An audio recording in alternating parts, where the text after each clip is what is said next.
ಇಂದು ನನ್ನ ಅಕ್ಕನ ಮದುವೆಯಾಗಿದೆ ಅಂತ ನೆಮ್ಮದಿಯಾಗಿ ನಾನು ನಿದ್ರೆ ಮಾಡುತ್ತಿದ್ದೇನೆ. ಆದರೆ ಮಧ್ಯರಾತ್ರಿ ಎಚ್ಚರವಾದಾಗ ನನ್ನ ಪಕ್ಕ ಯಾವುದೋ ಒಂದು ದಡುತಿಯಾದ ದೇಹ ಮಲಗಿದೆ ಅಂತ ಅನಿಸಿತು. ಅಷ್ಟೇ ಅಲ್ಲ, ನನ್ನ ಮೈ ಮೇಲೆ ಬಟ್ಟೆ ಇಲ್ಲ. ನಾನು ನಿಧಾನವಾಗಿ ಲೈಟನ್ನು ಹಾಕಿದಾಗ ಪಕ್ಕ ಇದ್ದ ಮನುಷ್ಯನನ್ನು ನೋಡಿ ಬೆಚ್ಚಿದೆ. ಅದು ನನ್ನ ಅಕ್ಕನ ಗಂಡ, ಅಂದರೆ ನನ್ನ ಭಾವ. ನನ್ನ ಜೊತೆ ಮಾಡಬಾರದ ಕೆಲಸವನ್ನು ಮಾಡಿದ್ದಾರೆ. ನನ್ನ ದೇಹವನ್ನೆಲ್ಲ ಕಚ್ಚಿದ್ದಾರೆ.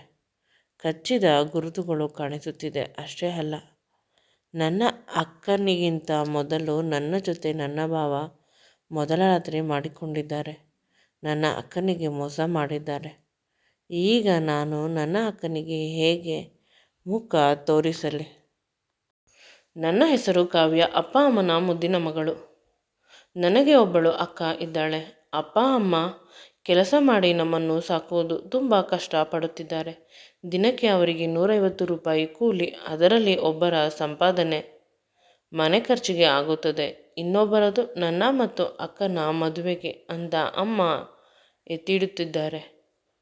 ಆಗ ನಂಟರೆಲ್ಲ ಅಮ್ಮನನ್ನು ನೋಡಿ ನಗುತ್ತಾರೆ. ನಾನು ಹೇಳುತ್ತೇನೆ, ಅವರ ಜೊತೆ ನೀನು ಜಗಳ ಮಾಡು ಅಂತ. ಆಗ ಅಮ್ಮ ಹೇಳುವುದು ಒಂದೇ ಮಾತು, ನಾವು ಹಾಗೆ ಮಾಡುತ್ತೇವೆ ಹೀಗೆ ಮಾಡುತ್ತೇವೆ ಅಂತ ಹೇಳಬಾರದು, ಎಲ್ಲವನ್ನು ಮಾಡಿ ತೋರಿಸಬೇಕು. ನೀನು ಚೆನ್ನಾಗಿ ಓದು, ಡಾಕ್ಟರ್ ಅಥವಾ ಕಲೆಕ್ಟರ್ ಆಗಬೇಕು, ಆಗ ಎಲ್ಲ ಸಾಧ್ಯ. ಆಗ ಅದರಿಂದ ಬರುವ ದುಡ್ಡಿನಿಂದ ನಿನ್ನ ಅಕ್ಕನ ಮದುವೆಯನ್ನು ಮಾಡೋಣ ಅಂತ ಹೇಳುತ್ತಿದ್ದರು.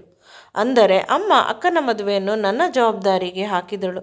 ನಾನು ಯಾವಾಗಲೂ ಅಂದುಕೊಳ್ಳುತ್ತಿದ್ದೆ, ನಾನು ನಿದ್ರೆ ಮಾಡಿದರೆ ಜಾಸ್ತಿ, ಊಟ ಮಾಡಿದರೆ ಓದಲು ಆಗುವುದಿಲ್ಲ, ಓದಲು ಆಗಿಲ್ಲವಾದರೆ ಒಳ್ಳೆಯ ಅವಕಾಶ ಸಿಗುವುದಿಲ್ಲ, ಒಳ್ಳೆಯ ಅವಕಾಶ ಸಿಕ್ಕಿಲ್ಲವಾದರೆ ಒಳ್ಳೆಯ ಕೆಲಸ ಸಿಗುವುದಿಲ್ಲ. ಅದಕ್ಕಾಗಿ ಹಗಲು ರಾತ್ರಿ ತುಂಬ ಕಷ್ಟಪಟ್ಟು ನಾನು ಓದುತ್ತಿದ್ದೇನೆ. ನನ್ನ ಒಂದು ವಿದ್ಯಾಭ್ಯಾಸ ತುಂಬ ಚೆನ್ನಾಗಿ ನಡೆಯುತ್ತಿದೆ. ಸ್ಕೂಲಿನಲ್ಲಿ ಇರಬೇಕಾದಾಗಲೂ ನಾನು ನನಗಿಂತ ಚಿಕ್ಕ ಮಕ್ಕಳಿಗೆ ಪಾಠ ಮಾಡುತ್ತಿದ್ದೆ. ಅವರ ಪೇಪರನ್ನು ಕರೆಕ್ಷನ್ ಮಾಡುತ್ತಿದ್ದೆ. ಅಷ್ಟು ಬ್ರಿಲಿಯಂಟ್ ನಾನು. ಎಲ್ಲರೂ ನನ್ನನ್ನು ಹೊಗಳುತ್ತಾ ಇರುತ್ತಿದ್ದರು, ಕಾವ್ಯ ತುಂಬ ಬ್ರಿಲಿಯಂಟ್ ಅಂತ. ಎಲ್ಲರೂ ನನ್ನನ್ನು ಮರ್ಯಾದೆಯಿಂದ ನೋಡುತ್ತಾರೆ. ಅವಳು ಏನೋ ಅಂದುಕೊಳ್ಳುತ್ತಾಳೆ, ಅದನ್ನು ಸಾಧಿಸುತ್ತಾಳೆ ಅಂತ. ನಾನು ನಿಜವಾಗಲೂ ಅದೃಷ್ಟ ಒಂದೇ. ದೇವರು ನನಗೆ ವಿದ್ಯೆಯನ್ನು ಕೊಟ್ಟಿದ್ದಾನೆ. ಅದನ್ನೇ ಅಸ್ತ್ರವಾಗಿ ಮಾಡಿಕೊಂಡು ನನ್ನ ಕುಟುಂಬವನ್ನು ನಾನು ಕಾಪಾಡಬೇಕು. ನಾನು ನೋಡಲು ತುಂಬ ಸುಂದರವಾಗಿದ್ದೇನೆ. ಆದ್ದರಿಂದ ನನಗೆ ಚಿಕ್ಕಂದಿನಿಂದಲೇ ಹುಡುಗರ ಕಾಟ ಜಾಸ್ತಿ. ನನ್ನ ಅತ್ತೆ ಮಗ ನನ್ನ ಜೊತೆ ಪ್ರೀತಿಗಾಗಿ ತುಂಬ ಕಷ್ಟಪಟ್ಟ. ನಾನು ಒಪ್ಪಲಿಲ್ಲ. ನಾನು ಇನ್ನೂ ಓದಬೇಕು ಅನ್ನುವ ಮಾತನ್ನು ಹೇಳುತ್ತಿದ್ದೆ. ಒಂದು ದಿನ ಅತ್ತೆ ಇಲ್ಲದೇ ಇದ್ದಾಗ ಅವರ ಮನೆಗೆ ಹೋಗಿದ್ದೆ. ಮಾವ ಕೂಡ ಹುಷಾರಿಲ್ಲದೆ ಮಲಗಿದ್ದರು ರೂಮಿನಲ್ಲಿ. ಅಮ್ಮ ಸೊಪ್ಪಿನ ಸಾರನ್ನು ಕೊಟ್ಟು ಬರಲು ಹೇಳಿದಳು. ಅವರ ಅಡುಗೆ ಮನೆಯಲ್ಲಿ ಸೊಪ್ಪಿನ ಸಾರನ್ನು ಇಟ್ಟು ನಾನು ಹೊರಗೆ ಬರಬೇಕು. ಅಷ್ಟರಲ್ಲಿ ಹಿಂದೆ ಬಂದು ಅತ್ತೆ ಮಗ ನನ್ನನ್ನು ಗಟ್ಟಿಯಾಗಿ ಹಿಡಿದುಕೊಂಡ. ಪ್ರೀತಿ ಮಾಡು ಅಂದರೆ ನೀನು ನನ್ನನ್ನು ಪ್ರೀತಿ ಮಾಡುವುದಿಲ್ಲ, ಈ ರೀತಿ ಸತಾಯಿಸುತ್ತೀಯ. ಇಂದು ನೀನು ನಿನ್ನದೆಲ್ಲವನ್ನು ನನಗೆ ಕೊಡಲೇಬೇಕು ಅಂತ ರೂಮ್ಗೆ ಕರೆದುಕೊಂಡು ಹೋಗಿ ನನ್ನನ್ನು ಹಾಸಿಗೆ ಮೇಲೆ ಬಿಸಾಕಿದ. ನಾನು ಈ ರೀತಿ ಮಾಡಬೇಡ, ನಾನು ಓದಬೇಕು, ನನ್ನ ಅಕ್ಕನ ಮದುವೆ ಮಾಡಬೇಕು ಅಂದಾಗ ಅವನು ಅದನ್ನೆಲ್ಲ ಕೇಳುವ ಪರಿಸ್ಥಿತಿಯಲ್ಲಿ ಇರಲಿಲ್ಲ. ನಾನೇ ಮದುವೆ ಮಾಡುತ್ತೇನೆ ನಿನ್ನ ಅಕ್ಕನಿಗೆ, ನಾವು ತುಂಬ ಶ್ರೀಮಂತರು ಅಂತ ಮಾತನಾಡುತ್ತಿದ್ದಾನೆ. ನಾನು ಜೋರಾಗಿ ಕಿರುಚುತ್ತಿದ್ದೇನೆ. ಏಕೆಂದರೆ ನನಗೆ ನನ್ನ ಶೀಲವನ್ನು ಕಾಪಾಡಿಕೊಳ್ಳಲೇಬೇಕು. ಇದರಲ್ಲಿ ಬೀಳಲು ಇಷ್ಟವಿಲ್ಲ. ನಾವು ಬಡವರು, ನಮಗೆ ಶೀಲ ವಿದ್ಯೆ ಇವೆ ಅಷ್ಟೇ. ನನ್ನ ಕಿರುಚಾಟ ಜಾಸ್ತಿ ಆಗುತ್ತಿದೆ. ಆದರೆ ಇವನು ನನ್ನ ಹಣೆಗೆ ಮುತ್ತು ಕೊಟ್ಟ. ನಂತರ ನನ್ನ ತುಟಿಗಳಿಗೆ ಮುತ್ತು ಕೊಡಲು ಹತ್ತಿರ ಬಂದ. ನಾನು ಕಣ್ಣನ್ನು ಮುಚ್ಚಿಕೊಂಡು ದೇವರನ್ನು ಪ್ರಾರ್ಥಿಸುತ್ತಿದ್ದೆ. ಆದರೆ ಅವನು ನನ್ನ ಕೆನ್ನೆಗೆ ಮುತ್ತು ಕೊಟ್ಟು ನನ್ನನ್ನು ದೂರ ತಳ್ಳಿದ. ಬಲವಂತವಾಗಿ ನಿನ್ನ ದೇಹವನ್ನು ಪಡೆದುಕೊಳ್ಳುವುದು 1 ನಿಮಿಷ, ಆದರೆ ನೀನು ನನ್ನ ಹೆಂಡತಿಯಾದ ಮೇಲೆ ನಾನು ನಿನ್ನ ಜೊತೆ ಮೊದಲ ರಾತ್ರಿ ಕಳೆಯಬೇಕು, ತುಂಬ ಆನಂದದಿಂದ. ಅಲ್ಲಿಯವರೆಗೂ ಮಾವ ನಿಧಾನವಾಗಿ ಎದ್ದು ಬಂದರು. ಏನಾಯಿತು ಮಗು, ಅಷ್ಟು ಕಿರುಚುತ್ತಿದ್ದೀಯಾ ಅಂತ ಕೇಳಿದಾಗ ನಾನು ಏನೂ ಇಲ್ಲ ಮಾವ, ಜಿರಳೆ ನೋಡಿದೆ ಅಂತ ಅಂದೆ. ತಕ್ಷಣ ನಿನ್ನ ಜೊತೆ ಮಾತನಾಡಬೇಕು, ಕುಳಿತುಕೋ. ಕಿರಣ್ಗೆ ನೀನು ಅಂದರೆ ತುಂಬ ಇಷ್ಟ. ಅವನು ನಿನಗಿಂತ 3-4 ವರ್ಷ ದೊಡ್ಡವನು ಅಷ್ಟೆ. ನಿನ್ನ ಅಪ್ಪ ಅಮ್ಮ ಕಿರಣ್ಗೆ ನಿನ್ನ ಅಕ್ಕನ ಜೊತೆ ಮದುವೆ ಅಂತ ಹೇಳುತ್ತಿದ್ದಾರೆ. ಏನು ಮಾಡುವುದು ಅಂದಾಗ ಈ ಪ್ರೀತಿ ಪ್ರೇಮ ಎಲ್ಲ ಒಂದು ಅಟ್ರಾಕ್ಷನ್. ಅವನು ನನ್ನನ್ನು ಪ್ರೀತಿ ಮಾಡುತ್ತಿಲ್ಲ. ಅಕ್ಕ ನನಗಿಂತ ಸುಂದರವಾಗಿದ್ದಾಳೆ. ಅಕ್ಕನ ಜೊತೆ ಮದುವೆ ಮಾಡಿಬಿಡಿ. ನಾನು ಮದುವೆ ಆಗುವುದಿಲ್ಲ. ಅಪ್ಪ ಅಮ್ಮನ ಮನೆಯನ್ನು ಸಾಕಬೇಕು ಅಂತ ಹೇಳಿ ಅಲ್ಲಿಂದ ಹೊರಟು ಹೋದೆ. ತುಂಬ ಕಟುವಾಗಿ ನಾನು ಮಾತನಾಡಬಾರದು, ಆದರೆ ಯಾವಾಗಲೂ ಈ ಕಿರಣ್ ನನ್ನ ಮತ್ತು ಅಕ್ಕನ ಹಿಂದೆ ಬಿದ್ದಿರುತ್ತಾನೆ. ನಾವಿಬ್ಬರು ನೆಮ್ಮದಿಯಾಗಿರಲು ಕೂಡ ಬಿಡುವುದಿಲ್ಲ. ಯಾವಾಗಲೂ ಅಕ್ಕನ ಜೊತೆ ಜನರ ಎದುರಿಗೆ ಚೆನ್ನಾಗಿರುತ್ತಾನೆ. ಅವಳು ನಗುತ್ತಾ ಖುಷಿಯಾಗಿ ಇರುತ್ತಾಳೆ. ಕಿರಣ್ ನನ್ನನ್ನು ಪ್ರೀತಿ ಮಾಡುತ್ತಾನೆ ಅಂತ ಅಂದುಕೊಂಡಿರುತ್ತಾಳೆ. ಯಾರೂ ಇಲ್ಲದೆ ಇರಬೇಕಾದಾಗ ನನ್ನ ದೇಹಕ್ಕೆ ಕೈ ಹಾಕುತ್ತಾನೆ. ನನಗೆ ನೀನೆಂದರೆ ಇಷ್ಟ ಅಂತ ಅಂದರೆ ನಾನು ಕೇವಲ ಅವನ ದೇಹದ ಆಸೆ ಇರಬಹುದು. ಅಕ್ಕ ಅವನ ಮನಸ್ಸಿನ ಪ್ರೀತಿ ಅಂದರೆ ಅವನು ಅಕ್ಕನನ್ನೇ ಪ್ರೀತಿ ಮಾಡಿಕೊಳ್ಳಲಿ. ನನಗೆ ಅವನ ಸಹವಾಸ ಬೇಡ. ನಾನು ತುಂಬ ನೆಮ್ಮದಿಯಾಗಿ ಇರಬೇಕು ಅಂತ ಹಾಸ್ಟೆಲ್ಗೆ ಬಂದೆ. ಇದು ಕೂಡ ಒಂದು ದೊಡ್ಡ ಕಾರಣ. ಕಿರಣ್ ನನ್ನನ್ನು ಡಿಸ್ಟ್ರಾಕ್ಟ್ ಮಾಡುತ್ತಾನೆ, ಆದರೆ ಅವನು ಅಕ್ಕನ ಜೊತೆ ಇದ್ದರೆ ಚೆಂದ. ಅವಳು ಖುಷಿಯಾಗಿರುತ್ತಾಳೆ. ನಾನು ಒಂದು ಸುಂದರವಾದ ಬದುಕನ್ನು ಕಟ್ಟಿಕೊಳ್ಳಬೇಕು. ಅಪ್ಪ ಅಮ್ಮನಿಗೆ ಇರಲು 1 ತಿಂಗಳಿಗೆ ಎಷ್ಟು ದುಡ್ಡು ಬರಬೇಕು, ಆ ರೀತಿ ಒಂದಷ್ಟು ಬಾಡಿಗೆ ಮನೆಗಳನ್ನು ಕಟ್ಟಿಕೊಡಬೇಕು. ಈ ಎಲ್ಲ ಆಲೋಚನೆ ಇತ್ತು. ಆದ್ದರಿಂದ ಇನ್ನೂ ಚೆನ್ನಾಗಿ ಓದಲು ಆರಂಭಿಸಿದ್ದೇನೆ. ಎಂದೂ ಕೂಡ ನಾನು ಕರ್ತವ್ಯವನ್ನು ಚೆನ್ನಾಗಿ ಮಾಡುತ್ತೇನೆ. ಕಾಲೇಜಿನಲ್ಲೂ ಕೂಡ ನನಗೆ ತುಂಬ ಹುಡುಗರು ಹಿಂದೆ ಬರುತ್ತಾರೆ. ಊರಿನಲ್ಲೂ ಅಂತೂ ನನ್ನ ಅತ್ತೆ ಮಗನ ಭಯಕ್ಕೆ ಯಾರೂ ಬರುತ್ತಿರಲಿಲ್ಲ. ಸ್ಕೂಲಿನಲ್ಲಿ ಮಾತನಾಡುತ್ತಿದ್ದರು. ನನ್ನ ಜೊತೆ ಮಾತನಾಡಲು ಇಷ್ಟಪಡುತ್ತಿದ್ದರು. ನನ್ನ ಜೊತೆ ಕಣ್ಣಿಗೆ ಕಣ್ಣನ್ನು ಕೊಟ್ಟು ನೋಡಲು ಕೂಡ ಅವರು ಭಯಪಡುತ್ತಾರೆ. ಅವರ ಭಯದಿಂದ ನನಗೆ ಒಂದು ರೀತಿ ಖುಷಿ ಸಿಗುತ್ತದೆ. ನಾನು ಒಬ್ಬ ರಾಣಿಯ ತರಹ ಅನ್ನುವ ರೀತಿ ಫೀಲ್ ಆಗುತ್ತಿತ್ತು. ಆ ರೀತಿ ಬದುಕುತ್ತಿದ್ದೆ. ಆದರೆ ಇಲ್ಲಿ ನಾನೇ ಎಲ್ಲವನ್ನು ಕಲಿಯಬೇಕು, ಹ್ಯಾಂಡಲ್ ಮಾಡಬೇಕು, ಎಲ್ಲರಿಗೂ ಉತ್ತರ ಕೊಡಬೇಕು, ಯಾರ ಜೊತೆ ದ್ವೇಷ ಇಟ್ಟುಕೊಳ್ಳಬಾರದು. ಈ ಎಲ್ಲ ವಿಷಯಗಳು ತಲೆಯಲ್ಲಿ ಇದ್ದಿದ್ದರಿಂದ ಆದಷ್ಟು ನಾನಾಯಿತು, ನನ್ನ ಕೆಲಸವಾಯಿತು. ನನ್ನ ಗೆಳತಿಯರಿಗೆ ಕಷ್ಟ, ಯಾವಾಗಲೂ ಓದುತ್ತಾ ಇರುತ್ತಾಳೆ ಅಂತ. ಹುಡುಗರಿಗೆ ಕೋಪ, ನಮ್ಮ ಕಣ್ಣಿಗೆ ಕಾಣಿಸುವುದಿಲ್ಲ ಎಲ್ಲಿರುತ್ತಾಳೋ ಅಂತ. ಇವುಗಳ ಮಧ್ಯೆ ನನ್ನದು ಡಿಗ್ರಿ ಕಂಪ್ಲೀಟ್ ಆಯಿತು. ಒಂದು ಪ್ರತಿಷ್ಠಿತ ಕಂಪನಿಯಲ್ಲಿ ಕೂಡ ಕ್ಯಾಂಪಸ್ನಲ್ಲಿ ಕೆಲಸ ಕೂಡ ಆಯಿತು.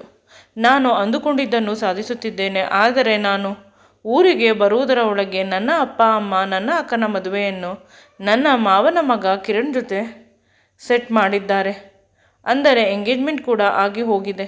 ನನಗಾಗಿ ಯಾರೂ ಕಾದಿಲ್ಲ. ಕೇವಲ ನನ್ನ ದುಡ್ಡು ಮಾತ್ರ ಎಲ್ಲರಿಗೂ ಬೇಕು ಅಂತ ಅಂದುಕೊಂಡು ಸುಮ್ಮನಾದೆ. ಈ ಸಮಯದಲ್ಲಿ ಕಿರಣ್ ನನ್ನ ಜೊತೆ ಕಳೆದ ಒಂದು ಅದ್ಭುತವಾದ ಪ್ರೀತಿಯ ಸಮಯ ನೆನಪಾಯಿತು. ಅವನು ನನ್ನನ್ನು ಪ್ರೀತಿಸುತ್ತಿದ್ದ. ಅದು ಕೇವಲ ಪ್ರೀತಿಯೇ ಆಗಿದ್ದರೆ ಅವನು ನಾನು ಬರುವವರೆಗೂ ಕಾಯುತ್ತಿದ್ದ. ಕೇವಲ ಆಕರ್ಷಣೆ ಅಂತ ಅನಿಸುತ್ತದೆ. ಆಕರ್ಷಣೆಗಾಗಿ ನಾನು ಅಷ್ಟೊಂದು ತಲೆಕೆಡಿಸಿಕೊಳ್ಳುವ ಪ್ರಮೇಯವಿಲ್ಲ. ಆಗ ಅವನು ಚಿಕ್ಕವನಿದ್ದ, ಆದರೆ ಈಗ ದೊಡ್ಡವನಾಗಿದ್ದಾನೆ. ಅವನ ಮನಸ್ಸು ಬದಲಾಗಿರುತ್ತದೆ. ಅವನ ಆಸೆಗಳೂ ಕೂಡ ಬದಲಾಗಿರುತ್ತದೆ. ಅವನು ತುಂಬ ಒಳ್ಳೆಯವನಾಗಿದ್ದಾನೆ. ಇದರಲ್ಲಿ ನಾನು ಅಷ್ಟೊಂದು ಯೋಚನೆ ಮಾಡುವಂಥದ್ದು ಏನೂ ಇಲ್ಲ. ಪ್ರತಿಯೊಬ್ಬರ ಬದುಕಿನಲ್ಲೂ ಒಬ್ಬರು ಇದ್ದೇ ಇರುತ್ತಾರೆ. ಅದೇ ರೀತಿ ಅವನು ನನ್ನನ್ನು ಇಷ್ಟಪಟ್ಟಿದ್ದ ಅಂತ ಅನಿಸುತ್ತದೆ ಅಷ್ಟೆ. ಆದರೆ ಈಗ ಅವನನ್ನು ಯಾರಾದರೂ ಮದುವೆ ಆಗು ಅಂತ ನನಗೆ ಹೇಳಿದ್ದರೆ ನಾನು ಯಾವುದೇ ಕಾರಣಕ್ಕೂ ಮದುವೆ ಆಗುತ್ತಿರಲಿಲ್ಲ. ಏಕೆಂದರೆ ಹಳ್ಳಿಯಲ್ಲಿ ಅವನು ಒಂದು ಸಣ್ಣ ಪುಟ್ಟ ಅಂಗಡಿ ಇಟ್ಟುಕೊಂಡಿದ್ದಾನೆ. ದಿನಕ್ಕೆ 500 ಸಂಪಾದನೆ ಬಂದರೆ ಹೆಚ್ಚು. ಮಾವನಿಗೆ ಆಸ್ತಿಪಾಸ್ತಿ ಇದೆ. ಹಾಗಂತ ನನಗಿಂತ ಕಡಿಮೆ ಸಂಬಳ ಬರುವ ಹುಡುಗನನ್ನು ನಾನು ಮದುವೆ ಆಗುವ ವಿಷಯವೇ ಇಲ್ಲ. ಏಕೆಂದರೆ ನನ್ನ ಬದುಕು ತುಂಬ ಕಷ್ಟದಲ್ಲೇ, ಬಡತನದಲ್ಲೇ ಬಂತು. ಮದುವೆಯಾದ ಮೇಲಾದರೂ ನಾನು ಆರಾಮವಾಗಿರಬೇಕು. ಸ್ವಲ್ಪ ವರ್ಷಗಳ ಕಾಲ ಕೆಲಸ ಮಾಡುತ್ತೇನೆ. ಮಕ್ಕಳಾದ ಮೇಲೆ ಕೆಲಸ ಬಿಟ್ಟು ನಾನು ಮಕ್ಕಳನ್ನು ನೋಡಿಕೊಳ್ಳಬೇಕು ಅಂತ ಅವಳು ಅಂದುಕೊಳ್ಳುತ್ತಿದ್ದಳು. ಅವಳ ಆಸೆ ಕೂಡ ಸಾಮಾನ್ಯವಾಗಿ ಸರಿಯಾಗಿದೆ. ಅವಳು 2ನೇ ಮಗಳು ಅಂತ ಅವಳನ್ನು ಅಷ್ಟು ಚೆನ್ನಾಗಿ ನೋಡಿಲ್ಲ. ಯಾವಾಗಲೂ ಅವಳನ್ನು ದುಡಿಯುವ ಮಿಷನ್ ಅನ್ನುವ ರೀತಿ ಉಪಯೋಗಿಸಿಕೊಂಡರು. ಸ್ವಲ್ಪ ಮುದ್ದಾಗಿ ಮಾತನಾಡುತ್ತಿದ್ದರು ಎಲ್ಲರೂ ಅಂತ ಅವಳು ಹುಬ್ಬಿ ಹೋಗಿ ಎಲ್ಲರಿಗೂ ಸಹಾಯ ಮಾಡಿಕೊಡುತ್ತಿದ್ದಳು. ಆದರೆ ಅವಳಿಗೆ ಈಗ ತಿಳಿಯುತ್ತಿದೆ, ಅವಳು ಅಕ್ಕನ ಮದುವೆ ನಂತರ ತನಗಾಗಿ ಬದುಕಬೇಕು, ಇಲ್ಲವಾದರೆ ಎಲ್ಲರೂ ನನ್ನನ್ನು ಅವರ ಉಪಯೋಗಕ್ಕೆ ಬಳಸಿಕೊಂಡು ಬಿಟ್ಟು ಬಿಡುತ್ತಾರೆ ಅಂತ ಯೋಚಿಸುತ್ತಿದ್ದಳು. ಅದೇ ಸಮಯದಲ್ಲಿ ಅಮ್ಮ ಬಂದು ದುಡ್ಡನ್ನು ಕೇಳಿದಳು. ಅವಳು ಅವಳ ಬ್ಯಾಗಿಂದ ತಂದಿದ್ದ ದುಡ್ಡನ್ನು ಎತ್ತಿಕೊಟ್ಟಳು. ಅದನ್ನು ನೋಡಿ ಅವರಮ್ಮ ಖುಷಿಯಿಂದ ಅವಳನ್ನು ತಬ್ಬಿಕೊಂಡಳು. ದುಡ್ಡು ಒಂದು ದಿನ ಲೇಟಾಗುತ್ತದೆ ಅಂದಾಗ ಅಪ್ಪ ಬಾಯಿಗೆ ಬಂದಂತೆ ನಿನ್ನೆ ರಾತ್ರಿ ಬೈದಿದ್ದು ಅವಳಿಗೆ ನೆನಪಾಯಿತು. ಮಗಳು ಅನ್ನುವುದನ್ನು ನೋಡದೆ ತುಚ್ಛವಾಗಿ ಮಾತನಾಡಿದ್ದ. ಈಗ ಅಮ್ಮ ದುಡ್ಡು ನೋಡಿ ತಬ್ಬಿಕೊಳ್ಳುತ್ತಾಳೆ. ನನಗೆ ಒಂದು ರೀತಿ ದುಃಖವಾಗುತ್ತಿದೆ, ಅಥವಾ ಇನ್ಸೆಕ್ಯೂರಿಟಿ ಈ ರೀತಿ ಆಗುತ್ತಿದೆ ಅಂತ ಅನಿಸುತ್ತಿದೆ. ತಲೆನೋವು ಅಂತ ಮಲಗಿದೆ. ಆದರೆ ನನಗೆ ಎಚ್ಚರ ಆಗುವುದರ ಒಳಗೆ ಅಕ್ಕನ ಮದುವೆ ಆಗಿ ಹೋಗಿದ್ದು.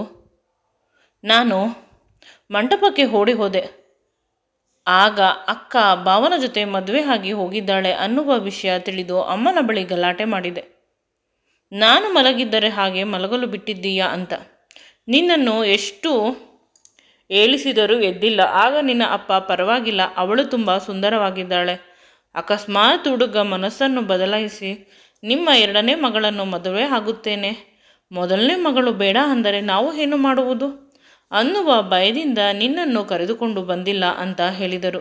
ನನಗೆ ನಿಜವಾಗಲೂ ದುಃಖವಾಯಿತು. ನಾನು ಎಂದು ಆ ರೀತಿ ನಿದ್ದೆ ಮಾಡುವುದಿಲ್ಲ, ಏಕೆಂದರೆ ನಾನು ಹಗಲು ರಾತ್ರಿ ಚೆನ್ನಾಗಿ ಓದುತ್ತೇನೆ. ನಿದ್ರೆ ಕಡಿಮೆ ನನಗೆ. ಅಂತಹುದರಲ್ಲಿ ನಾನು ಹೇಗೆ ನಿದ್ರೆ ಮಾಡಿದ್ದೆ ಅಂತ ಯೋಚಿಸಿದಾಗ ತಿಳಿಯಿತು.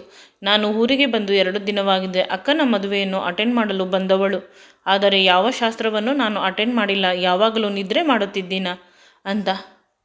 ಅಲ್ಲೇ ಇದ್ದಾಗ ಕನ್ನಡಿಯನ್ನು ನೋಡಿದಾಗ ನನ್ನ ಮುಖ ತುಂಬ ಇಳಿಜಾರು ಬಿದ್ದಿದೆ. ನಿದ್ರೆ ಮಾಡಿದರೆ ಮುಖ ತುಂಬ ಚೆನ್ನಾಗಿರುತ್ತದೆ. ನನ್ನನ್ನು ನೋಡಿ ನನ್ನ ಅಪ್ಪ ಅಮ್ಮ ನಗುತ್ತಿದ್ದರು. ಕನ್ನಡಿಯಿಂದ ನನಗೆ ತಿಳಿಯಿತು. ಆಗ ಅರ್ಥವಾಯಿತು ಅವರು ಸುಳ್ಳು ಹೇಳುತ್ತಿದ್ದಾರೆ ಅಂತ. ನಾನು ಶಾಶ್ವತವಾಗಿ ನಿದ್ರೆ ಮಾಡಲು ಇವರು ಏನಾದರೂ ನನ್ನ ಊಟದಲ್ಲಿ ಅಥವಾ ಕಾಫಿಯಲ್ಲಿ ಹಾಕಿ ಕೊಟ್ಟಿರಬಹುದು ಅನ್ನುವ ಆಲೋಚನೆ ಬಂತು. ಇದು ಹೊಸದೇನಲ್ಲ. ಯಾವಾಗಲೂ ಅಕ್ಕನಿಗೆ ಯಾರಾದರೂ ಹೆಣ್ಣು ನೋಡಲು ಬಂದರೆ ನನಗೆ ಏನಾದರೂ ಹಾಕಿ ರೂಮಿನಲ್ಲಿ ಮಲಗಿಸಿ ಬಿಡುತ್ತಿದ್ದರು. ಇಂದು ಕೂಡ ಅದೇ ರೀತಿ ಮಾಡಿದ್ದಾರೆ. ಈಗ ನಾನು ಸುಮ್ಮನಾದೆ. ಇವರ ಜೊತೆ ಮಾತನಾಡಬಾರದು. ಅಕ್ಕನಿಗೆ ನಾನು ಅಂದರೆ ಇಷ್ಟ. ನಾನಿಲ್ಲದೆ ಹೇಗೆ ಮದುವೆ ಆದಳು? ಅವರ ಅತ್ತೆ ಮನೆಯಿಂದ ನನ್ನನ್ನು ನೂಕಿದರೂ ಪರವಾಗಿಲ್ಲ, ಕಿರಣ್ ನನ್ನ ಮೇಲೆ ಕೋಪಗೊಂಡರೂ ಪರವಾಗಿಲ್ಲ. ನಾನು ಇಂದು ನ್ಯಾಯ ಕೇಳುತ್ತೇನೆ. ಹುಡುಗಿಯ ತಂಗಿ ಇಲ್ಲದೆ ನೀವು ಮದುವೆಯನ್ನು ಹೇಗೆ ಮಾಡಿಕೊಂಡಿರಿ ಅಂತ ಇವಳು ತುಂಬ ಕೋಪ ಮಾಡಿಕೊಂಡಳು. ಅವರ ಅಪ್ಪಮ್ಮನಿಗೆ ತಿಳಿಯಿತು ಅವಳಿಗೆ ತುಂಬ ಕೋಪ ಬಂದಿದೆ ಅಂತ. ಅವರಿಬ್ಬರು ಏನೂ ಮಾತನಾಡದೆ ಹೊರಟು ಹೋದರು. ತಮಗೆ ಸಂಬಂಧವೇ ಇಲ್ಲ ಅಂತ. ಏಕೆಂದರೆ ಅವರಿಗೆ ಅವಳು ಮದುವೆ ಆದರೂ ಮದುವೆ ಆಗಿಲ್ಲವಾದರೂ ಅದು ದೊಡ್ಡ ವಿಷಯವಲ್ಲ. ಅವರ ಪ್ರೀತಿಯ ಮೊದಲ ಮಗಳ ಮದುವೆ ಆಗಬೇಕಿತ್ತು ಅಷ್ಟೇ. ಮದುವೆ ಆಯಿತು, ಇನ್ನು ಅವಳ ಅವಶ್ಯಕತೆ ಅವರಿಗೆ ಇಲ್ಲ ಅನ್ನುವ ರೀತಿ ಇತ್ತು ಅವರ ನೋಟ. ಇವಳು ತನ್ನ ಮಾವನ ಮನೆಗೆ ಓಡಿ ಹೋದಳು, ಓಡುತ್ತಲೇ ಹೋದಳು. ಕಿರಣನ್ನು ನಾನು ಸುಮ್ಮನೆ ಬಿಡುವುದಿಲ್ಲ. ನನ್ನ ಮೇಲಿನ ಕೋಪಕ್ಕೆ ಅಕ್ಕನ ಜೊತೆ ಈ ರೀತಿ ಮಾಡಿರುತ್ತಾನೆ, ಅಥವಾ ಅಕ್ಕನ ಜೀವನವನ್ನು ಹಾಳು ಮಾಡಿದ್ದರೆ ಅಂತ ಹಲವು ವಿಚಾರ ತಲೆಯಲ್ಲಿ ಓಡುತ್ತಿದೆ. ಎಲ್ಲರೂ ಇವಳನ್ನು ವಿಚಿತ್ರವಾಗಿ ನೋಡುತ್ತಾ ಇದ್ದಾರೆ. ಕೂಲಿ ಕೆಲಸ ಮಾಡುವ ರಾಮಯ್ಯನ ಮಗಳಲ್ಲವೇ ಇವಳು? ಎರಡನೇ ಮಗಳು. ಯಾಕೆ ಹೀಗೆ ಓಡುತ್ತಿದ್ದಾಳೆ ಅಂತ ತುಂಬ ಬೇಸರದಿಂದ ಎಲ್ಲರೂ ನೋಡುತ್ತಿದ್ದಾರೆ. ಕೊನೆಗೂ ಇವಳಿಗೆ ಇವರ ಅತ್ತೆ ಮನೆ ಸಿಕ್ಕೇ ಬಿಟ್ಟಿತು. ಮನೆಯ ಬಾಗಿಲನ್ನು ತಟ್ಟುವ ಅವಶ್ಯಕತೆ ಇರಲಿಲ್ಲ. ಬಾಗಿಲು ತೆರೆದಿದ್ದು ಮನೆ ಪೂರ್ತಿ ಕತ್ತಲಾಗಿತ್ತು. ಅವಳು ಒಳಗೆ ಹೋದ ತಕ್ಷಣ ಹೊರಗಿನಿಂದ ಯಾರೋ ಬಾಗಿಲು ಹಾಕಿಕೊಂಡಿದ್ದರು. ಅವಳು ಜಾರಿ ಬಿದ್ದಳು. ಅವಳ ತಲೆ ಅಲ್ಲೇ ಇದ್ದ ಜಗಲಿಗೆ ಹೊಡೆಯಿತು ಅಷ್ಟೇ. ಅವಳಿಗೆ ಏನೂ ನೆನಪಿಲ್ಲ. ಅವಳೇ ಬಿದ್ದಳ ಅಥವಾ ಯಾರಾದರೂ ಇವಳನ್ನು ತಳ್ಳಿದರ ಅದು ತಿಳಿಯುತ್ತಿಲ್ಲ. ಅವಳಿಗೆ ಮಧ್ಯರಾತ್ರಿ ಎಚ್ಚರವಾದಾಗ ಅವಳು ಇದ್ದ ಸ್ಥಳ ಸಂಪೂರ್ಣವಾಗಿ ಕತ್ತಲಾಗಿತ್ತು. ಯಾರೋ ದಪ್ಪನೆಯ ಮನುಷ್ಯ ತನ್ನನ್ನು ಹಿಡಿದುಕೊಂಡಿದ್ದಾನೆ ಅಂತ ಅನಿಸಿತು. ತನ್ನ ದೇಹದ ಮೇಲೆ ಅವನು ಮಲಗಿದ್ದಾನೆ, ತನ್ನ ದೇಹದ ಪ್ರತಿ ಭಾಗವನ್ನು ಮುದ್ದಿಸುತ್ತಿದ್ದಾನೆ ಅಂತ ಅವಳಿಗೆ ಭಯವಾಯಿತು. ಅಷ್ಟೇ ಅಲ್ಲ, ಅವಳ ಮೈ ಮೇಲೆ ಬಟ್ಟೆ ಇರಲಿಲ್ಲ. ಅವಳು ಸಂಪೂರ್ಣವಾಗಿ ಬೆತ್ತಲಾಗಿದ್ದಳು. ಅವಳ ಮೈ ಮೇಲೆ ಇದ್ದ ಅದು ಕೂಡ ದೇಹ ಬೆತ್ತಲಾಗಿತ್ತು. ಅವನನ್ನು ದೂರ ತಳ್ಳಲು ಮನಸ್ಸಾಗುತ್ತಿಲ್ಲ. ಅವಳಿಗೂ ಅವನ ದೇಹದ ಮೇಲೆ ಆಸೆ ಬರುತ್ತಿದೆ. ಗುರುತಿಲ್ಲ, ಆದರೂ ಆ ದೇಹ ನನಗೆ ಗೊತ್ತು. ತುಂಬ ದಿನದ ಪರಿಚಯ ಅಂತ ಅನಿಸುತ್ತಿದೆ. ಈಗ ನನ್ನ ತುಟಿಗಳಿಗೆ ನಿರಂತರವಾಗಿ ಮುತ್ತನ್ನು ಕೊಡುತ್ತಿದೆ. ನನ್ನ ಎದೆಗಳನ್ನು ಅವನ ಎದೆಗಳು ಟಚ್ ಮಾಡುತ್ತಿದೆ. ನನ್ನ ಸೊಂಟವನ್ನು ಅವನ ಹೊಟ್ಟೆ ಕವರ್ ಮಾಡಿದೆ. ನನ್ನ ಸಂಪೂರ್ಣವಾದ ಬೆತ್ತಲಾದ ದೇಹವನ್ನು ಅವನ ಬೆತ್ತಲಾದ ದೇಹ ಆವರಿಸಿದೆ. ಆ ಬಿಸಿ ಉಸಿರು ನನ್ನ ಬಾಯಿಗೆ ಹೋಗುತ್ತಿದೆ. ನನಗೆ ಆಗ ನೆನಪಾಗುತ್ತಿದೆ, ನಾನು ಹೇಗೆ ಇಲ್ಲಿಗೆ ಬಂದೆ ಅಂತ. ಅಕ್ಕನನ್ನು ನೋಡಿಕೊಂಡು ಅತ್ತೆ ಮಾವನ ಮನೆಗೆ ಬಂದಿದ್ದು ನೆನಪಾಗಿ ಸಡನ್ನಾಗಿ ಬೆಚ್ಚು ಎದ್ದು ಕುಳಿತೆ. ನನ್ನ ಮೈ ಮೇಲೆ ಇದ್ದ ಬೆತ್ತಲೆ ಇದ್ದ ದೇಹವನ್ನು ಪಕ್ಕ ತಳ್ಳಿದೆ. ಅಷ್ಟೇ ಅಲ್ಲ, ನಾನು ತುಂಬ ಕಷ್ಟಪಟ್ಟು ಆ ರೂಮಿನ ಲೈಟನ್ನು ಹಾಕಿದೆ. ಎದುರುಗಡೆ ಇರುವ ಮನುಷ್ಯನನ್ನು ನೋಡಿ ತಲೆ ಸುತ್ತು ಬಂದು ಪುನಃ ಕೆಳಗೆ ಬಿದ್ದೆ. ತುಂಬ ಸಮಯವಾದ ಮೇಲೆ ನನ್ನ ಮುಖದ ಮೇಲೆ ತಣ್ಣೀರನ್ನು ಎರಚಿದಾಗ ಎಚ್ಚರವಾಯಿತು. ಏಕೆಂದರೆ ಅವನು ಬೇರೆ ಯಾರೂ ಅಲ್ಲ, ನನ್ನ ಅಕ್ಕನನ್ನು ಮದುವೆ ಆಗಿದ್ದ ಕಿರಣ್, ಅಂದರೆ ನನ್ನ ಭಾವ. ಇಷ್ಟು ಸಮಯ ನನ್ನ ಭಾವ ನನ್ನನ್ನು ಆವರಿಸಿದ್ದ. ನನ್ನ ಸರ್ವಸ್ವವನ್ನು ದೋಚಿದ್ದಾರೆ. ನನ್ನ ಬಟ್ಟೆ ಅವನ ಬಟ್ಟೆ ಒಂದು ಕಡೆ ಬಿದ್ದಿದೆ. ನನಗೆ ಎಚ್ಚರ ಬಂದ ತಕ್ಷಣ ಅವನು ನನ್ನ ಹಣೆಗೆ ಮುತ್ತು ಕೊಟ್ಟ. ಎಷ್ಟು ಭಯಪಡಿಸಿದೆ. ನಿನಗೆ ಏನಾದರೂ ಆದರೆ ನಾನು ಏನು ಮಾಡಲಿ? ನನಗೆ ತುಂಬ ದುಃಖವಾಯಿತು. ಅಯ್ಯೋ, ನನ್ನನ್ನು ಪ್ರೀತಿ ಮಾಡುವ ಒಂದು ಮನುಷ್ಯ ಇದ್ದಾನೆ ಅಂತ ಆಸೆ ಆಯಿತು. ಆದರೆ ಆ ಮನುಷ್ಯ ಕೂಡ ನನ್ನ ಅಕ್ಕನ ಗಂಡ. ಖುಷಿ ಪಡಲ, ಬೇಸರ ಮಾಡಿಕೊಳ್ಳಲ. ನಾನು ಅವನ ಮಡಿಲಿನಿಂದ ಮೇಲೆ ಹೇಳಲು ಪ್ರಯತ್ನಿಸಿದೆ. ಆಗ ಅವನು ಯಾಕೆ ಇಷ್ಟು ಆತುರ ಅಂತ ಅವನ ಎತ್ತುಕೊಂಡು ಹೋಗಿ ಹಾಸಿಗೆ ಮೇಲೆ ಮಲಗಿಸಿದ. ನನಗೆ ನೈಟ್ ಡ್ರೆಸ್ಸನ್ನು ಹಾಕಿದ. ನಾನು ಕೋಪದಿಂದ ಕೇಳಿದೆ, ನನ್ನ ಅಕ್ಕನನ್ನು ಮದುವೆಯಾಗಿ ನೀವು ಅವಳ ಜೊತೆ ಮೊದಲ ರಾತ್ರಿ ಮಾಡಿಕೊಳ್ಳದೆ ನನ್ನ ಜೊತೆ ಹೀಗೆ ಮಾಡಿದ್ದೀರಾ? ಈ ವಿಷಯ ಅಕ್ಕನಿಗೆ ಅಥವಾ ಉಳಿದವರಿಗೆ ಗೊತ್ತಾದರೆ ಅಂತ ನಾನು ಅಳುತ್ತಿದ್ದೆ. ಆಗ ಕಿರಣ್, ಯಾರಿಗೂ ಗೊತ್ತಾಗುವುದಿಲ್ಲ, ಯಾರೂ ಇಲ್ಲ ಅಂತ. ನೀವು ನನ್ನ ಭಾವ, ನನ್ನ ಜೊತೆ ಏಕೆ ಹೀಗೆ ಮಾಡಿದಿರಿ? ನನ್ನ ಜೀವನ ಹಾಳಾಗಿ ಹೋಯಿತು. ನನ್ನ ಅಕ್ಕನ ಜೀವನ ಕೂಡ ಮದುವೆಯಾದ ದಿನವೇ ಹಾಳಾಗಿ ಹೋಯಿತು. ಅಯ್ಯೋ ದೇವರೇ ಅಂತ ಅಳುತ್ತಿದ್ದೆ. ಆಗ ಕಿರಣ್, ಪದೇ ಪದೇ ಭಾವ ಅಂತ ಏಕೆ ಹೇಳುತ್ತಿದ್ದೀಯಾ? ಕೆಲವು ಭಾಷೆಯಲ್ಲಿ ಭಾವ ಅಂದರೆ ಮದುವೆ ಆಗಿರುವ ಹುಡುಗ ಅಂತ. ನಮ್ಮಿಬ್ಬರ ಮದುವೆ ಇನ್ನೂ ಆಗಿಲ್ಲ. ನಾಳೆ ಮದುವೆ ಆಗೋಣ ಅಂತ ಹೇಳಿದ. ಆಗ ಅವನ ಕೆನ್ನೆಗೆ ಹೊಡೆದೆ. ಅಕ್ಕ, ಅವಳನ್ನು ಇಂದು ಮದುವೆ ಆಗಿ ನಾಳೆ ನನ್ನನ್ನು ಮದುವೆ ಆಗುತ್ತೀಯಾ? ನಾಚಿಕೆ ಆಗುವುದಿಲ್ಲವೇ ನಿನಗೆ? ನಾಳೆ ನಾನು ಯಾರಿಗೂ ಕಾಣದಂತೆ ಊರನ್ನು ಬಿಟ್ಟು ಹೊರಟು ಹೋಗುತ್ತೇನೆ. ನನಗೆ ಎಲ್ಲರನ್ನೂ ಫೇಸ್ ಮಾಡುವ ಶಕ್ತಿ ಇಲ್ಲ ಅಂತ ನಾನು ಅಳುತ್ತಿದ್ದೇನೆ. ಆಗ ಅವನು ಹೇಳಿದ, ನನಗೆ ಮದುವೆ ಆಗಿಲ್ಲ. ನೀನಿಲ್ಲದೆ ಯಾರನ್ನು ಮದುವೆ ಆಗಲಿ? ನಿನ್ನ ಅಕ್ಕ ಇಂದು ನನ್ನ ಕಾಲೇಜ್ನ ಗೆಳೆಯ ಕಿರಣ್ ಜೊತೆ ಮದುವೆ ಮಾಡಿಕೊಂಡು ಗಂಡನ ಮನೆಯಲ್ಲಿ ಆರಾಮವಾಗಿ ಇದ್ದಾಳೆ. ಅಪ್ಪ ಅಮ್ಮ ಅವಳನ್ನು ಬಿಡಲು ಹೋಗಿದ್ದಾರೆ.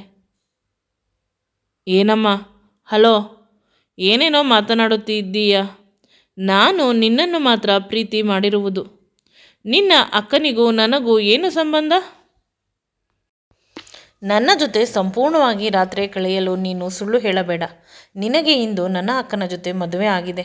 ನೀನು ಹೇಳುವ ಕಟ್ಟುಕತೆಯನ್ನು ನಾನು ನಂಬೋದಿಲ್ಲ ಅಂತ ಅವನ ಕೈಗಳನ್ನು ಹಿಡಿದುಕೊಂಡು ಹೇಳುತ್ತಿದ್ದೆ. ಆಗ ಅವನು, ಇಲ್ಲ ಚಿನ್ನ, ನಿನ್ನನ್ನು ಬಿಟ್ಟು ನಾನು ಯಾರನ್ನೂ ಪ್ರೀತಿ ಮಾಡಿಲ್ಲ. ನೀನು ನನ್ನವಳು ಮಾತ್ರ ಅಂತ ಗಟ್ಟಿಯಾಗಿ ತಬ್ಬಿಕೊಂಡ. ನನ್ನ ಹಣೆಗೆ ಮುತ್ತು ಕೊಟ್ಟ. ನಾನು ಕೂಡ ಅವನ ಹಣೆಗೆ ಮುತ್ತು ಕೊಟ್ಟೆ. ನನಗೆ ತಿಳಿಯದೆ ಪುನಃ ಅವನನ್ನು ದೂರ ತಳ್ಳಿದೆ. ಮೋಸ ಮಾಡಿ ನನ್ನ ಜೊತೆ ರಾತ್ರಿ ಕಳೆಯುತ್ತಿದ್ದೀಯ. ನನ್ನ ದೇಹವನ್ನು ಆವರಿಸಿದ್ದೀಯ. ನನ್ನದೆಲ್ಲವನ್ನು ದೋಚಿಕೊಂಡಿದ್ದೀಯ. ಇನ್ನೇನು ಬೇಕು ಅಂತ ಕೇಳಿದಾಗ ಅವನು, ನನಗೆ ನಿನ್ನ ಮನಸ್ಸು ಬೇಕು. ಆ ನಿನ್ನ ಮನಸ್ಸಿನಲ್ಲಿ ನಾನು ಶಾಶ್ವತವಾಗಿ ಇರಬೇಕು. ಅಲ್ಲಿ ಜಾಗ ಕೊಡು ಅಂತ ಕೇಳಿದ. ಆಗ ನಾನು ಮತ್ತೆ, ಅಕ್ಕ, ಅವಳ ಜೊತೆ ನಿನ್ನ ಮದುವೆ. ಆಗ ಅವನ ಫೋನನ್ನು ತೆಗೆದು ತೋರಿಸಿದ. ಅದರಲ್ಲಿ ಅಕ್ಕ ಇನ್ನೊಂದು ಸುಂದರವಾದ ಹುಡುಗನ ಜೊತೆ ಮದುವೆ ಆಗಿದ್ದಾಳೆ. ಕಿರಣ್ ಅವರಿಬ್ಬರ ಮದುವೆಗೆ ಸಹಾಯ ಮಾಡುತ್ತಿದ್ದಾನೆ ಅಷ್ಟೇ. ಆ ಹುಡುಗನ ಹೆಸರು ಕಿರಣ್ ಅಂತೆ. ಇಬ್ಬರ ಮದುವೆಯನ್ನು ನೋಡಿ ಖುಷಿಯಾಯಿತು. ಅವನು ವಿಡಿಯೋವನ್ನು ತೋರಿಸಿದ. ನಿನ್ನ ಅಕ್ಕ ಮತ್ತು ಕಿರಣ್ ಇಬ್ಬರು ಚಿಕ್ಕಂದಿನಿಂದ ಪ್ರೀತಿ ಮಾಡುತ್ತಿದ್ದರು. ಆಗ ನನ್ನ ಗೆಳೆಯ ಕಿರಣ್ ಬರೆದುಕೊಟ್ಟ ಪ್ರೀತಿಯ ಪತ್ರವನ್ನು ನಿನ್ನ ಅಕ್ಕನಿಗೆ ತಂದು ಕೊಡುತ್ತಿದ್ದೆ. ಅದಕ್ಕೆ ನಿನ್ನ ಅಕ್ಕನ ಹಿಂದೆ ಮುಂದೆ ಸುತ್ತಾಡುತ್ತಿದ್ದಿದ್ದು. ಇದೆಲ್ಲವನ್ನು ಹೇಳಿದರೂ ಕೂಡ ನನಗೆ ನಂಬಿಕೆ ಬರುತ್ತಿಲ್ಲ ನಿನ್ನ ಮೇಲೆ.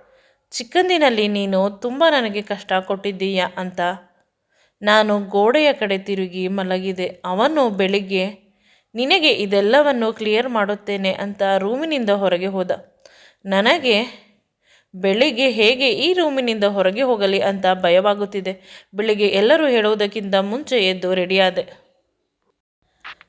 ಅವನು ಕೂಡ ರೆಡಿಯಾಗಿ ಬಂದ. ನನಗೆ ಶಾಕ್ ಆಯಿತು, ಇಷ್ಟು ಬೇಗ ರೆಡಿಯಾಗಿ ಬಂದಿದ್ದಾನೆ ಅಂತ. ನಾನು ಅವನ ಜೊತೆ ಅಕ್ಕನ ಮನೆಗೆ ಹೋದೆ. ಅಕ್ಕನ ಮನೆ ನಮ್ಮ ಪಕ್ಕದ ಊರು. ಅರ್ಧ ಗಂಟೆಯಲ್ಲಿ ಹೋದೆವು. ಅಲ್ಲಿ ಇದ್ದವರೆಲ್ಲ ತುಂಬ ಉಪಚಾರ ಮಾಡಿದರು. ಮದುವೆಯಲ್ಲಿ ನೀವು ಇರಲಿಲ್ಲ ಅಂತ ತುಂಬ ಬೇಸರ ಮಾಡಿಕೊಂಡರು. ನಿಮಗೆ ವೈರಲ್ ಫೀವರ್ ಬಂದಿದೆ, ಸ್ಪ್ರೆಡ್ ಆಗಬಾರದು ಅಂತ ರೂಮಿನಲ್ಲಿ ರೆಸ್ಟ್ ತೆಗೆದುಕೊಳ್ಳುತ್ತಿದ್ದಾರೆ ಅಂತ ಹೇಳಿದ್ದರು ಅಂತ ಭಾವನ ಮನೆಯವರು ಹೇಳಿದಾಗ ನಾನು ಅದು ಸತ್ಯ ಅನ್ನುವಂತೆ ನಾಟಕ ಹಾಡಿದೆ. ಅಕ್ಕ ಬಂದು ನನ್ನನ್ನು ತುಂಬ ಚೆನ್ನಾಗಿ ಮಾತನಾಡಿಸಿದಳು.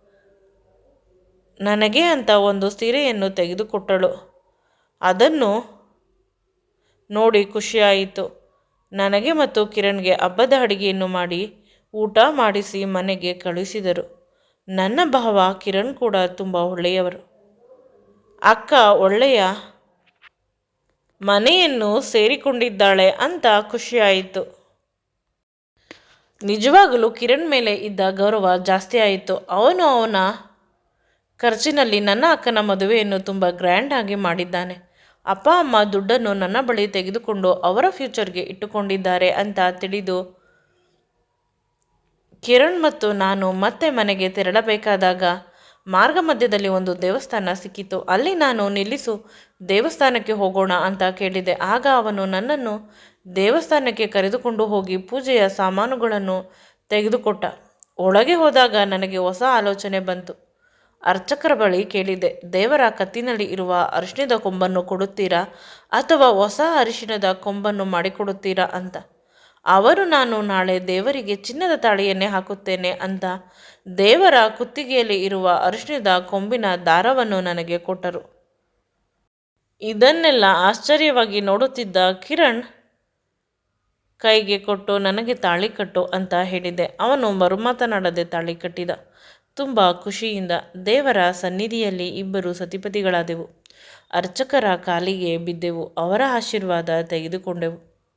ಕಿರಣ್ ಕಣ್ಣಿನಲ್ಲೇ ನನಗೆ ಧನ್ಯವಾದ ಹೇಳಿದ. ತುಂಬ ಖುಷಿಯಿಂದ ಇದ್ದ. ನಾನು ಕೂಡ ಅವನಿಗೆ ಇಂದು ಕಣ್ಣಿನಲ್ಲೇ ಥ್ಯಾಂಕ್ಸ್ ಹೇಳಿದೆ. ಎಮೋಷ್ನಲ್ ಆದೆ. ಆದರೆ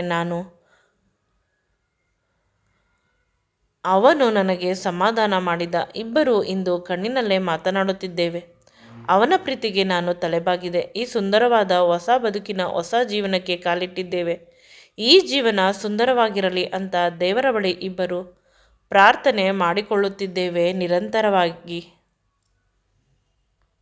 ಈ ವಿಡಿಯೋ ನಿಮಗೆ ಇಷ್ಟವಾಗಿದ್ದಲ್ಲಿ ನನ್ನ ಚಾನಲನ್ನು ಲೈಕ್ ಮಾಡಿ, ಶೇರ್ ಮಾಡಿ ಮತ್ತು ಸಬ್ಸ್ಕ್ರೈಬ್ ಮಾಡಿ. Thanks for watching and keep supporting me always.